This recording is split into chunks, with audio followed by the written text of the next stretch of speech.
అంబేద్కరిజాన్ని అర్థం చేసుకున్న ప్రభుత్వాలు రావాలని నేను పిలుపునిస్తున్నా.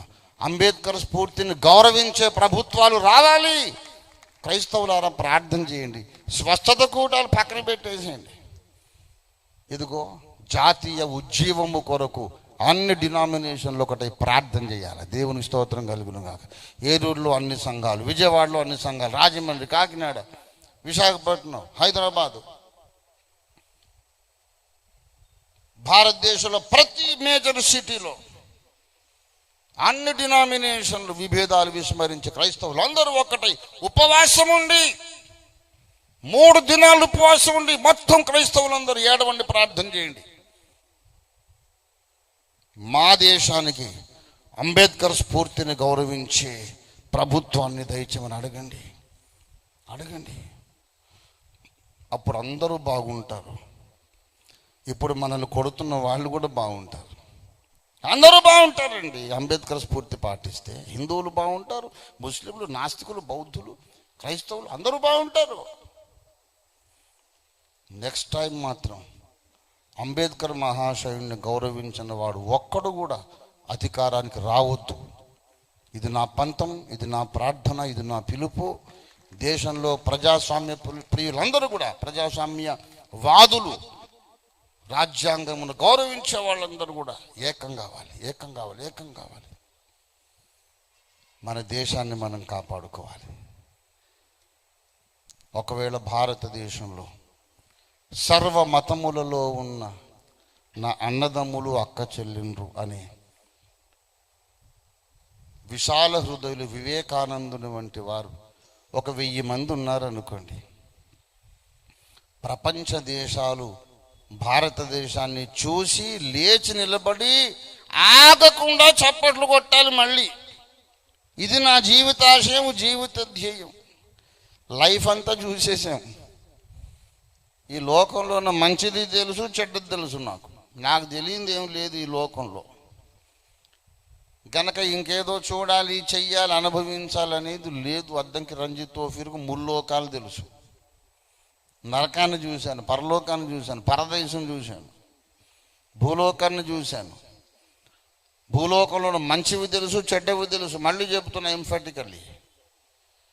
ఇప్పుడు కావలసింది ఏంటంటే, నా పోరాటం ఏంటంటే, నా భారతదేశంలో ప్రతి ఒక్కడు ఒక వివేకానందుడు కావాలని నా ఆశయము, నా కృషి. దేవునికి స్తోత్రం కలుగును గాక.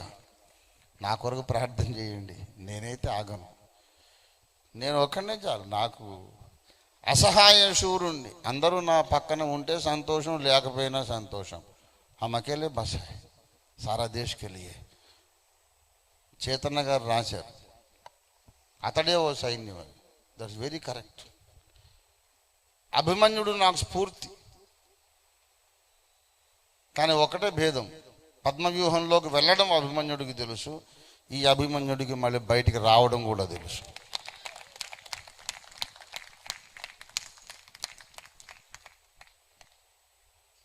భగవద్గీత సారాన్ని కరెక్ట్గా ఆచరణలో పెట్టడానికి నేను పూనుకున్నా. బంధువులు మనోడు బయటోడని చూడొద్దు. జాతి శ్రేయస్సుకు వ్యతిరేకంగా ఉన్న వాళ్ళ మీద పోరాటం చేయాలి. చుట్టాలు కదా అని నువ్వు భయపడకు అర్జున. నేను చేయించేవాడిని మొత్తం నేను, నీ మీదికి దోషం రాదు. పోరాటం చేయమన్నాడు శ్రీకృష్ణుడు. అవును, సుష్మా స్వరాజ్ గారు అంటున్నారు, భగవద్గీతను జాతీయ గ్రంథంగా ప్రకటించాలని. దానికి రాష్ట్రీయ క్రైస్తవ పరిషత్ పూర్తి మద్దతు ప్రకటిస్తుంది. ఎందుకో తెలుసా?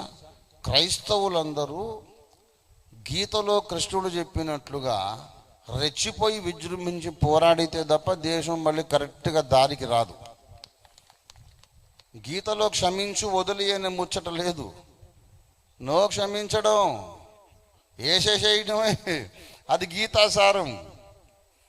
కనుక క్రైస్తవులారా, భగవద్గీత సారములోనికి రండని నేను పిలుపునిస్తున్నా. క్రైస్తవుడితో పెట్టుకుంటున్నారు చూడండి, కరువు పెట్టి తలగొక్కుంటున్నారు. క్రైస్తవుడు అంటే ఒక విశ్వమానవుడు. క్రైస్తవుని వ్యతిరేకించే వాళ్ళందరూ బావిలో కప్పలు, క్రైస్తవుడేమో సముద్రంలో తిమింగిలం. గెలిచే అవకాశం లేదు, దెర్ ఇస్ నో ఛాన్స్.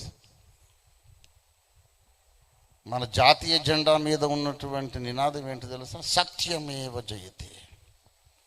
సత్యం అనే దాన్ని చంపేసి పాతిపెట్టిన మూడవ నాడు లేస్తుందని యేసు నిరూపించాడు. దేవునికి స్తోత్రం కలుగునుగాక. ఆ సత్యాన్ని నేను ప్రకటిస్తున్న, మతం కాదు. నాకు మతం అవసరం లేదండి. మతం ఎవడికి కావాలండి? దేవుడు కావాలి. కానీ మతంలో ఉండొచ్చు, దేవునికి దూరంగా ఉండొచ్చు. నీవు క్రైస్తవ మతము కూడా నిన్ను రక్షించదు. ఏ మతమైనా ఒకటే, క్రైస్తవ మతమైనా ఒకటే. ఎప్పుడు చెబుతుంటాను, దయచేసి మీరు క్రైస్తవ మతంలో కన్వర్ట్ కావద్దు. మళ్ళీ చెబుతున్నా, 100 సార్లు చెప్పాను, నెట్లో ఉన్నాయి నా ప్రసంగాలు. ఎవళ్ళు కూడా క్రిస్టియన్స్గా కన్వర్ట్ కావద్దు. Kindly don't get converted into Christianity. అదేంటి సార్ మీరు పాస్టర్ గారు అలా మాట్లాడిస్తున్నారు? ఏంటండి అలాగంటారు ఏంటండి? కన్వర్ట్ కావద్దా? ఎందుకు అంటే మా దగ్గర కూడా చాలామంది పనికి మాలోళ్ళు ఉన్నారండి. క్రైస్తవులుగా ఉండి తాగుబోతులు ఉన్నారు, క్రైస్తవులుగా ఉండి వ్యభిచారులు ఉన్నారు, క్రైస్తవులుగా ఉండి చుట్టబోతులు ఉన్నారు, తిరుగుబోతులు ఉన్నారు. లేరు?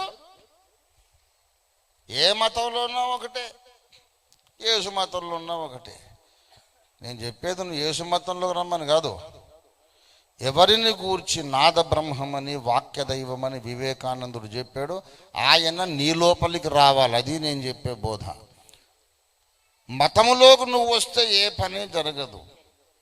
బలి అయి తిరిగి లేచిన నాదస్వరూపుడు నీ లోపలికి రావాలి. అప్పుడు నీ క్యారెక్టర్ మారుతుంది, బుద్ధి మారుతుంది, బ్రతుకు మారుతుంది. అలా ప్రతి భారతీయుడి క్యారెక్టర్ మారితే భారతదేశానికి స్వర్ణయుగం వస్తుంది. దేవునికి స్తోత్రం కలుగునుగాక. We want to build a better country. మొన్న గౌరవ ప్రధానమంత్రి గారు ఆయన మొదటిసారి జెండా ఎగరవేసి ఎర్రకోట మీద చెప్పారు, స్వచ్ఛ భారత్ బనానా హై హమే. మేము పూనుకున్నాం ఆర్కేపీ. తర్వాత మళ్ళీ జెండా ఎగరవేసి నెక్స్ట్ ఇండిపెండెన్స్ డే అప్పుడు హమే శ్రేష్ఠ భారత్ బనానా హై. శ్రేష్ఠ భారత్ బనావడానికే ఇదిగో ఈ సిద్ధాంతం తీసుకొచ్చా. దేవునికి స్తోత్రం కలుగును గాక. శ్రేష్ఠ భారత్ అంటే గ్రాహం స్టెన్స్ గారిని చంపడం, ట్యాంక్ బండ్ మీద ఆయన కొట్టడం, మానభంగాలు చేయడం, ఇదా శ్రేష్ఠ భారత్?